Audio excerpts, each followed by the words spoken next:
అలాగే బొట్టు ఇక్కడ మధ్యలో పెడతాం భృగుటిలో.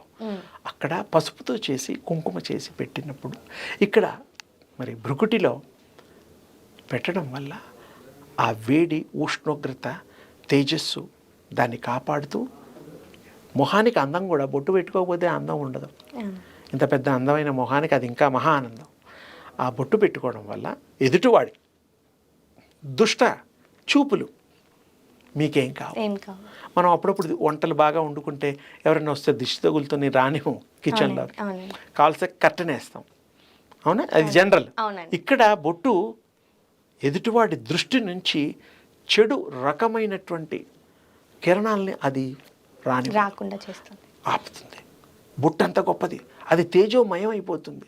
ఇక్కడ భృకుటి, ఇక్కడ ఆ తేజస్సు ఉంటుంది లైట్ రూపంలో. ఈ షట్చక్రాల్లో ఇది చాలా ఇంపార్టెంట్.